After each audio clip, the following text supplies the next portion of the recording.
یہ تینوں حکمران سب سے زیادہ مشکل میں پھنس گئے ہیں۔ ان کی عوام اب ان کے خلاف ہونے لگی ہے اور ان کے لیے فیصلہ کرنا مشکل ہو گیا ہے کہ امریکہ اور ایران کی جنگ میں کدھر جانا ہے، کیا رخ اختیار کرنا ہے، کیونکہ ایک طرف ایران نے امریکی فوجی اڈوں پر حملہ کر کے، امریکی نیوی پر حملہ کر کے، اسرائیل میں قیامت برسا کر کے ثابت کر دیا ہے کہ امریکہ سپر پاور نہیں ہے، یا اسرائیل کی جو سیکورٹی ہے، اسرائیل کا جو دفاعی نظام ہے وہ ویسا نہیں ہے جیسا اسرائیل دعویٰ کرتا رہا ہے اور پوری دنیا کو اپنی دفاعی ٹیکنالوجی لینے پر مجبور کرتا رہا ہے، یا متحدہ عرب امارات نے اسرائیل کی طرف دوستی کا ہاتھ بڑھا دیا اور یو ای کو لگنے لگا کہ اب اس کی جو فورن پالیسی ہے بہت مضبوط ہو جائے گی، اس کی جو آرمی ہے وہ مضبوط ہو جائے گی اور وہ دنیا کے دوسرے دیشوں میں مداخلت کرنے لگے گا، وہ بھی دنیا کے دوسرے دیشوں میں قبضہ کرنا شروع کر دے گا۔ تو یو ای کو سب سے بڑا جھٹکا لگا ہے، قطر کو اصل حقیقت سمجھ میں آ گئی ہے اور سعودی عرب کا جو کردار ہے بہت زیادہ اب مشکوک ہو چکا ہے۔ سعودی عرب کے لیے فیصلہ کرنا مشکل ہو چکا ہے کہ اسے امریکہ کے ساتھ جانا ہے یا پھر امریکہ کے خلاف جانا ہے، کیونکہ پچھلے 27 دنوں کی جنگ میں امریکہ نے پوری طاقت جھونک دی، اسرائیل نے پوری طاقت جھونک دی، لیکن یہ دونوں مل کر ابھی بھی ایران میں ایک بھی ہدف میں کامیابی حاصل نہیں کر سکے۔ دوسری طرف ایران نے امریکہ کو ایکسپوز کر دیا، اسرائیل کو دنیا بھر میں ذلیل اور رسوا کر دیا۔ اب ان ممالک کی جو عوام ہے، یہاں کی جو جنتا ہے، وہ بھی امریکہ کے ساتھ نہیں ہے، یا ان ممالک کی جو دفاعی پالیسی ہے، ان ممالک کی جو فورن پالیسی ہے، اس کے خلاف یہاں کی عوام جا چکی ہے۔ اور اب تک ایران کے علاوہ گلف کے جتنے ممالک ہیں، خواہ وہ متحدہ عرب امارات ہو یا سعودی عربیہ ہو، قطر ہو، بحرین ہو، کویت ہو، ان سب نے اپنا دفاع، اپنا ڈیفنس امریکہ کے ہاتھوں میں دے رکھا تھا اور ان سب کو یہی لگ رہا تھا کہ امریکہ ہماری حفاظت کرے گا، لیکن امریکہ نے ثابت کر دیا کہ امریکہ کے لیے اسرائیل امپورٹنٹ ہے، کوئی اور امپورٹنٹ نہیں ہے۔ امریکہ کو اچھی طرح اندازہ تھا، امریکہ کو یقین تھا کہ اگر اسرائیل نے یا ہم نے ایران پر حملہ کیا تو ایران جوابی حملہ کرتے ہوئے ان دیشوں کو نشانہ بنائے گا، یہاں جو ہمارا فوجی اڈہ ہے اس پر حملہ ہوگا اور اس کے نتیجے میں ان ممالک کا نقصان ہوگا، ان کی اکنومی کا نقصان ہوگا، یہاں کی عوام میں ڈر اور خوف کا ماحول رہے گا، اسٹیٹ آف ہرمز بند ہو جائے گا، پوری دنیا پر اثر پڑے گا۔ لیکن ایک اسرائیل کی خاطر امریکہ نے کسی کا خیال نہیں کیا، امریکہ نے کسی کے پیسے کا لحاظ نہیں رکھا اور سب کو اس نے ڈبونے کا کام کیا، صرف اسرائیل کا خیال رکھا امریکہ نے۔ اور اب یہ احساس ان ممالک کی عوام کو ہونے لگا ہے، ان کی جو رعایا ہے ان کو ہونے لگا ہے۔ اور اس ویڈیو میں آگے میں آپ کو یہی بتانے جا رہا ہوں کہ عرب ممالک کی عوام کیا سوچ رہی ہے، کیا عرب ممالک کی عوام بھی انہی حکمرانوں کی طرح امریکہ پر ابھی بھی بھروسہ کر رہی ہے، یا وہاں کی عوام کو اب امریکہ پر بھروسہ نہیں رہا اور وہاں کی عوام ایران کے ساتھ ہے، یا پھر ایران کے خلاف ایک نیا دفاعی محاذ وہاں کی عوام بنانا چاہتی ہے۔ اور اس کو دیکھیے، سب سے پہلے یہ جو خبر ہے وہ دیکھیے ملر ٹائمز کی جو اردو ویب سائٹ ہے، ملر ٹائمز کا جو اردو ڈیسک ہے وہیں خبر بھی شائع ہوئی ہے۔ ایران ہزاروں سال سے موجود ہے، کوئی کہیں نہیں جا رہا ہے، کسی ملک کی مکمل تباہی کوئی آپشن نہیں، کسی بھی قوم یا ملک کو کسی کی خواہش سے ختم نہیں کیا جا سکتا، تمام ممالک کو بطور پڑوسی ایک ساتھ رہنا ہوگا اور موجودہ مشکل صورتحال کے باوجود آگے بڑھنے کا راستہ نکالنا ہوگا۔ ماجد بن محمد الانصاری، ترجمان وزارت خارجہ قطر۔ تو قطر کی جو فورن منسٹری ہے اس کے اسپوک پرسن ہے ماجد الانصاری، اور یہ کہہ رہے ہیں کہ ایران کے خلاف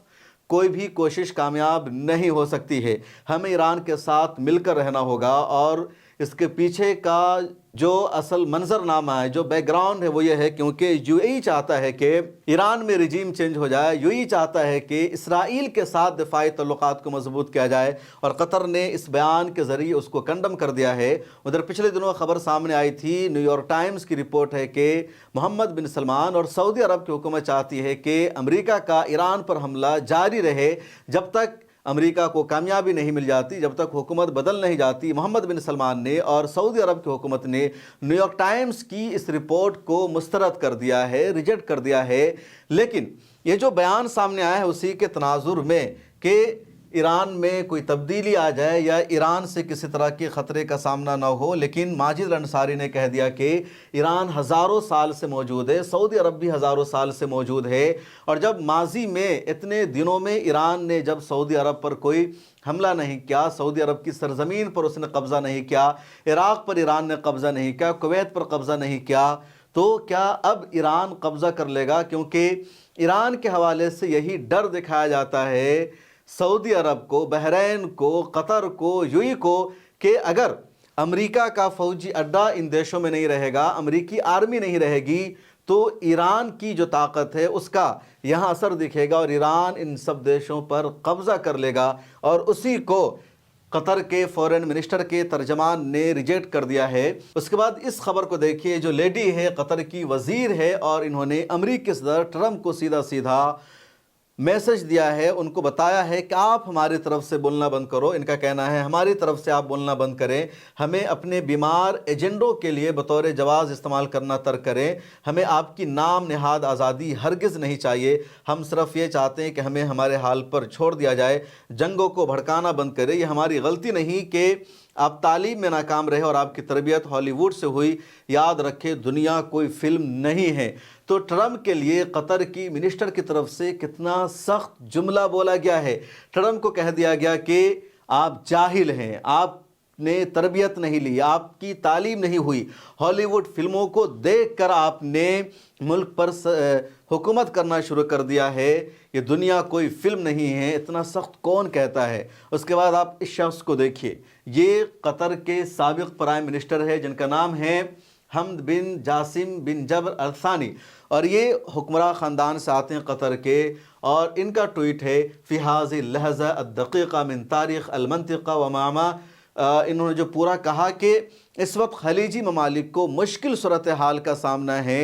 اور امریکہ نے جس طرح اسرائیل کے لیے کام کیا ہے اس سے بات ثابت ہو گئی ہے کہ اب امریکی فوج پر یا امریکہ کے ساتھ جو دفاعی معاہدہ ہے گلف کا، اس پر خلیج کے ممالک بھروسہ نہیں کر سکتے ہیں، ادھر ایران پر بھی ہم مکمل طور پر بھروسہ نہیں کر سکتے ہیں، اس لیے گلف کے دیشوں کو، خلیجی ممالک کو اپنی آزادانہ دفاعی پالیسی بنانی ہوگی، ہمیں سیکورٹی کے لیے کچھ اور سوچنا ہوگا، اور ہمیں خود اپنی عسکری طاقت کو، اپنی آرمی کو مضبوط کرنا ہوگا۔ اس کے بعد ایک اور شخص کو دیکھیں، یہ ہے نائف بن نہار، یہ بہت ہی اہم ترین رائٹر ہیں، کویت سے تعلق رکھتے ہیں۔ انہوں نے ٹویٹ کیا نعیش المرحلہ الاخیرہ، اور دراصل کیا ہے ان کے ٹویٹ کا ترجمہ وہ دیکھیے، ہم امریکی بالادستی کے آخری مرحلے میں داخل ہو چکے ہیں اور خطے میں اس کے اثر و رسوخ کے خاتمے کی ابتدا ہو رہی ہے۔ ہمیں خود سے سوال کرنا چاہیے کہ موجودہ بحران اور کرائسس کو موقع میں کیسے بدلا جائے تاکہ ہم امریکہ اور ایران کے درمیان نہ پھنس جائیں، کیونکہ گلف کے جو ممالک ہیں وہ امریکہ میں پھنسے ہوئے ہیں۔ تو اب کچھ لوگوں کا ماننا ہے کہ ایران کے جال میں پھنس جائے، تو ان کی کوشش ہے، ان کا کہنا ہے کہ ہمیں امریکہ کی غلامی سے نکلنا ہوگا، اور ہمیں ایران سے بھی نکلنا ہوگا، اور ہمیں خود اپنی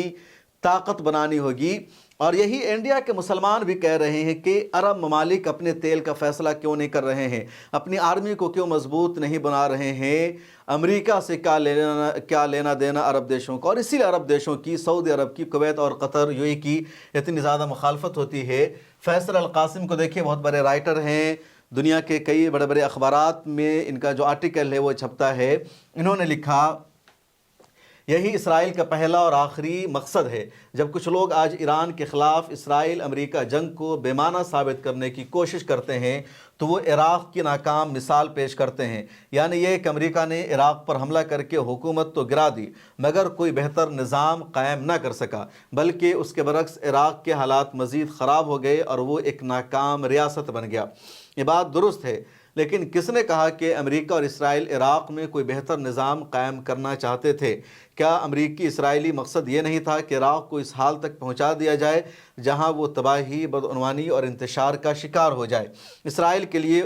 اس سے بہتر کیا ہو سکتا ہے کہ اس کے ارد گرد ایسی کمزور اور بکھری ہوئی ریاستیں ہوں جس کے لیے کوئی خطرہ نہ بن سکے۔ اس لیے ایران یا خطے کے کسی بھی ملک کو ایک اور عراق میں تبدیل کرنا ہی اسرائیل کا بنیادی اور آخری ہدف سمجھا جاتا ہے۔ بہت پوائنٹ کی اور امپورٹنٹ بات انہوں نے کہی۔ شروع میں ہی مولانا خلیل الرحمن سجاد نعمانی نے بھی انٹرویو کے دوران یہی کہا تھا کہ امریکہ اور اسرائیل نے ایران پر اس لیے حملہ کیا کیونکہ ایران کے پاس فوجی طاقت ہے، ایران کی عسکری طاقت مضبوط ہے، اور اسرائیل کو خطرہ ہے کہ ایران ہم پر آ کر کے حملہ کر دے گا۔ اور ایران نے لگاتار حماس کو سپورٹ کیا ہے، حزب اللہ کو سپورٹ کیا ہے۔ حماس کی وجہ سے، حزب اللہ کی وجہ سے اسرائیل اپنے ایجنڈا کو پچھلے 70 سالوں میں نافذ نہیں کر سکا جہاں تک وہ جانا چاہ رہا تھا۔ اسرائیل نے کئی مرتبہ کوشش کی لبنان پر قبضہ کرنے کی، لیکن حزب اللہ کی وجہ سے نہیں ہو سکا۔ غزہ پٹی پر قبضہ کرنے کی کئی مرتبہ اسرائیل نے کوشش کی، لیکن حماس کے حملوں کی وجہ سے اسرائیل کو پیچھے ہٹنا پڑا۔ ویسٹ بینک میں کئی مرتبہ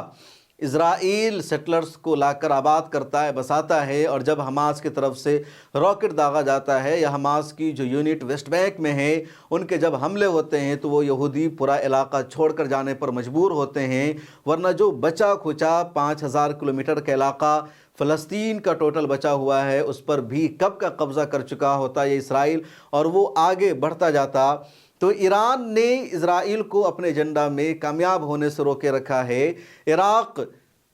فلسطینیوں کے لیے بہت بڑا سہارا تھا، لیکن عراق کو کمزور کرنا اسرائیل کے فائدے میں رہا۔ اب پورے مڈل ایسٹ میں، پورے علاقے میں صرف ایک ملک بچا ہوا ہے اور وہ ہے ایران، اور اسی لیے ایران کی طاقت کو امریکہ ختم کرنا چاہتا ہے۔ لیکن عرب ممالک کو ایک الگ طریقے سے ڈرایا گیا، خوفزدہ کیا گیا، اور اس کا انہوں نے جواب دیا ہے۔ اور خدا کرے عرب ممالک کے حکمرانوں کو ان کے بات سمجھ میں آ سکے۔ ایک اور بہت بڑے دانشور اور انٹلیکچول ہے سعید الفندری، اور یہ غالباً کویت کے ہیں۔ تو انہوں نے ٹویٹ کر کے لکھا، ہم خلیجی ممالک کی حکومتوں سے اپیل کرتے ہیں کہ ٹرمپ کی پالیسیوں کے باعث عوام کی دولت کو ضائع ہونے سے بچائیں۔ خدا کی قسم، امریکہ کی موجودگی سے ہمارے ممالک کو ہونے والا نقصان اس کے کسی بھی ممکنہ فائدے سے کہیں زیادہ ہے۔ اپنے ممالک کی معیشت اور بنیادی ڈھانچے کے تحفظ کے لیے امریکی افواج کو ہماری سرزمین سے نکال دیا جائے، کیونکہ خطے کو بچانے اور اپنی دولت کو جنگ کی آگ سے محفوظ رکھنے کا واحد راستہ یہی ہے کہ خلیجی ممالک سے امریکی افواج کو باہر نکالا جائے۔ سعید النزی یہ سعودی کے جرنلسٹ ہے، سعودی صحافی، معاف کیجیے گا میں نے کویت کہا تھا، تو سعودی کے جو جرنلسٹ ہے، وہاں کے جو انٹلیکچول ہیں، اب وہ بھی یہی سمجھ رہے ہیں کہ امریکی آرمی ہمارے یہاں نہیں ہونی چاہیے کیونکہ امریکہ ہمارا وفادار نہیں ہے۔ یہ دیکھیے بہت ہی اہم ٹویٹ ہے، یہ بھی احمد مولانا ہیں، یہ بھی گلف سے تعلق رکھتے ہیں، اور ان کا یہ 26 مارچ کا تازہ ترین ٹویٹ ہے، اور بھارت کے تناظر میں بھی انہوں نے لکھا، کیا لکھا ہے ذرا سا دیکھیں۔ اسرائیلی وزیراعظم بنجامن نتنیاہو مشرق وسطیٰ اور اس کے اطراف میں ایک وسیع اتحاد بنانے پر کام کر رہے ہیں، جس میں بھارت، عرب ممالک، افریقی ریاستیں اور بحیرہ روم کے کچھ ممالک شامل ہو سکتے ہیں۔ یہ صرف بیانات نہیں بلکہ عملی اقدامات بھی کیے جا چکے ہیں، جیسے صومالی لینڈ کو تسلیم کرنا اور مختلف عالمی رہنماؤں سے ملاقاتیں۔ اس حکمت عملی کو عقید محیط کی نئی شکل سمجھا جا رہا ہے، جس کا مقصد خطے میں اثر و رسوخ بڑھانا اور مختلف طاقتوں کو اپنے ساتھ جوڑنا ہے۔ ماضی کے مقابلے میں یہ حکمت عملی زیادہ وسیع اور پیچیدہ ہے۔ حوثیوں کے حملے کے بعد اسرائیل نے بحیرہ احمر کی اہمیت کو بڑھا دیا ہے اور جنوبی محاذ پر توجہ مرکوز کی ہے۔ اسی تناظر میں صومالی لینڈ ایک اہم مقام کے طور پر سامنے آیا، جہاں سے سمندری نگرانی اور ممکنہ عسکری مدد ممکن ہو سکتی ہے۔ اس میں متحدہ عرب امارات اور ایتھوپیا کے مفادات بھی شامل ہیں۔ بھارت اس پورے نیٹ ورک میں ایک اہم کردار ادا کر رہا ہے، خاص طور پر بحری، دفاعی اور معاشی حوالے سے دونوں ممالک کے درمیان اسلحہ ٹیکنالوجی کے درمیان سمجھوتا ہوا ہے۔ یہ بہت اہم بات انہوں نے کہی ہے احمد مولانا نے، اور اس کو ایکسپلین کرنے کے لیے ایک علیحدہ ویڈیو کی ضرورت ہے۔ میں مختصر یہاں پر بتاؤں گا، پھر اگلی سلائیڈ کی طرف بڑھوں گا۔ دراصل اسرائیل، یو اے ای اور بھارت مل کر ایک الگ گروپ بنانا چاہ رہے ہیں امریکہ کے ساتھ، تو یہ سب ملے ہوئے ہیں تاکہ پورے مشرق وسطیٰ اور مڈل ایسٹ پر نظر رکھی جا سکے اور یہ اپنے اثر و رسوخ کو بڑھائے، کیونکہ جن کے پاس سمندری گزرگاہیں ہوتی ہے ان کی طاقت سب سے زیادہ ہوتی ہے۔ پرشین گلف کا معاملہ تو چل ہی رہا ہے، لیکن جو ریڈ سی ہے اور باب المندب ہے، وہاں حوثی ہے، یمن کا وہاں پر کنٹرول ہے، اس کو جب حوثیوں نے بند کر دیا تھا تو پوری دنیا کو نقصان کو اٹھانا پڑا تھا۔ چنانچہ ریڈ سی کے اس سائڈ صومالیہ ہے، اور صومالیہ کا ایک چھوٹا سا علاقہ ہے صومالی لینڈ۔ اب صومالی لینڈ کے لوگوں نے اپنے آپ کو ایک علیحدہ ملک بنانے کی کوشش کی، لیکن کسی نے اس کو تسلیم نہیں کیا، وہ صومالیہ کا حصہ مانا جاتا ہے۔ پچھلے دنوں، ایک مہینہ پہلے کی بات ہے، اسرائیل نے صومالی لینڈ کو ایک آزاد ملک کے طور پر تسلیم کر لیا اور کہا دونوں جگہ ایک دوسرے کی ایمبیسی ہوگی، اور یونائٹڈ نیشن کے بھی خلاف ہے، پوری دنیا کے اصول کے خلاف ہے۔ اور جب صومالی لینڈ کو اسرائیل تسلیم کر رہا ہے تو اس کا مطلب تھا کہ اسرائیل صومالی لینڈ میں اپنا فوجی اڈا بنائے گا، سمندر کی نگرانی کرے گا، اور اس طرح پورے سمندر پر، بحیر احمر پر اسرائیل کا کنٹرول ہو جائے گا۔ ادھر سے بھارت کا سپورٹ ہوگا۔ یو اے ای تو عرب دیشوں کے خلاف ہی ہمیشہ رہتا ہے، یو اے ای سعودی عرب کے خلاف ہے، قطر کے خلاف ہے۔ اور اسی سازش کا پردہ فاش کیا ہے احمد مولانا نے، اور بھارت کے پرائم منسٹر یوں ہی اسرائیل آخری دنوں میں نہیں گئے تھے۔ ایجنڈا وہی تھا کہ کچھ بھی ہو جائے بھارت کو ادھر نہیں جانا ہے، بھارت کو ہر حال میں اسرائیل کے ساتھ رہنا ہے۔ لیکن اسٹریٹ آف ہرمز کے بند ہونے کی وجہ سے بھارت، اسرائیل اور امریکہ کی جو پوری چال تھی وہ پوری چال ناکام ہو گئی ہے، اور بھارت کو بھی فی الحال ایران کے ساتھ دوبارہ رشتہ بہتر بنانا پڑا ہے۔ ایک اور ٹویٹ دیکھیے، بھی بہت زیادہ اہم ہے، یہ ہے ڈاکٹر رفیق عبدالسلام، اور یہ بہت اہم ہے کیونکہ تیونس کی جو حکومت ہے وہاں کے سابق فورن منسٹر ہیں۔ تو تیونس کے سابق وزیر خارجہ کہہ رہے ہیں اگر خدا نخواستہ ایران اس تاریخی اور تہذیبی معرکے میں، جنگ میں ناکام ہوتا ہے تو اس کا مطلب ہوگا کہ پورے علاقے میں مفاہمت، کمزوری اور پسپائی کی نمائندگی کرنے والا بلاک جس کی قیادت ابو ظہبی کر رہا ہے مزید مضبوط ہو جائے گا۔ اس کے برعکس اگر ایران ثابت قدمی کے ساتھ ڈٹا رہتا ہے اور کامیاب ہوتا ہے تو یہ عرب و اسلامی دنیا میں عوامی بیداری، مزاحمت اور آزادی کی نئی روح کو جنم دے سکتا ہے۔ ساتھ ہی ویسٹرن کنٹریز خصوصاً امریکہ اور یورپ میں دائیں بازو اور انتہا پسند قوتوں کے دباؤ میں رہنے والی مسلم اقلیتوں کے لیے بھی حالات میں بہتری کی امید پیدا ہو سکتی ہے۔ حقیقت یہ ہے کہ جنگ صرف ایران کی نہیں بلکہ اس سے جنم لینے والے اثرات پورے خطے اور اس سے آگے تک مرتب ہوں گے۔ یہ بھی بہت اہم نقطہ ہے، امپورٹنٹ پوائنٹ ہے، کیونکہ مڈل ایسٹ کے جتنے ممالک ہیں اس میں سے صرف ابو ظہبی یعنی یو اے ای اسرائیل کے ساتھ ملا ہوا ہے۔ اب اگر ایران کی ہار ہو جاتی ہے تو ابو ظہبی اپنے آپ کو چودھری مانے گا، اس کا رشتہ اسرائیل سے ہوگا، اور وہ قطر کو بھی دبائے گا، ایران کو بھی دبائے گا، سعودی عرب کو بھی دبائے گا۔ لیکن اگر ایران کی جیت ہو جاتی ہے، اور ایران ابھی تک جیت چکا ہے اس جنگ کو، امریکہ کو لگاتار پسپائی اختیار کرنی پڑ رہی ہے، تو اس صورت میں صرف مڈل ایسٹ کے مسلمانوں کا سر اونچا نہیں ہوگا بلکہ امریکہ میں، یورپ کے دیشوں میں جو مسلمان رہتے ہیں اور جو مذہبی مسلمان ہیں، جو حماس کو سپورٹ کرتے ہیں، جو حوثی کو سپورٹ کرتے ہیں، جو عرب دیشوں میں جمہوریت کی وکالت کرتے ہیں، ان مسلمانوں کا بھی سر اونچا ہو جائے گا، کیونکہ ایک ملک ہوگا ایران جو جیت چکا ہوگا، جہاں سے ان کو طاقت ملے گی، اور ایران بتائے گا کہ اگر تم نے وہاں رہنے والے مسلمانوں کو پریشان کیا، ڈسٹرب کیا، تو پھر ہم اسٹیٹ آف ہرمز کو بند کر سکتے ہیں، تمہیں تمہاری اوقات پر لا سکتے ہیں، تمہارے دیش میں انرجی کی کرائسس پیدا ہو جائے گی۔ اور ایران نے اس کو ثابت کر دیا ہے کہ مڈل ایسٹ کے ممالک پوری دنیا کے لیے کتنی زیادہ اہمیت کے حامل ہیں۔ ایک اور آخری ٹویٹ دیکھ لیجئے، لمبا چوڑا ٹویٹ ہے، یہ ہیں مکاوی الملک۔ مکاوی الملک بھی بہت اہم شخصیت ہیں اور ان کا بھی تعلق مڈل ایسٹ سے ہے، تو انہوں نے جو لکھا ہے وہ ذرا سا دیکھیے۔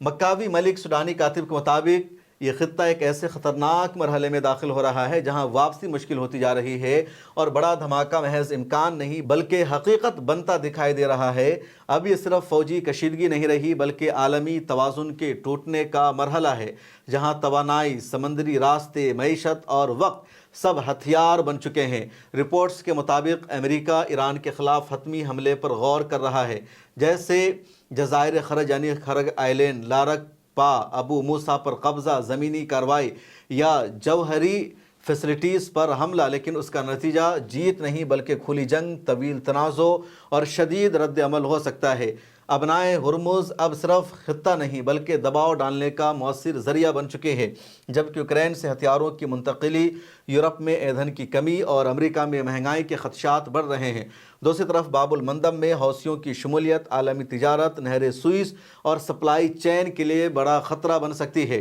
یعنی دنیا کو ہرمز اور باب المندب دونوں طرف سے نقصان پہنچ سکتا ہے۔ امریکہ اور اس کے اتحادیوں کی صورتحال بھی غیر یقینی ہے، نیٹو پر تنقید ہو رہی ہے، یورپ انرجی کرائسس سے خوف زدہ ہے اور اتحادی پیچھے ہٹتے دکھائی دے رہے ہیں، جس کا مطلب یہ ہے کہ جنگ امریکہ کی ہوگی،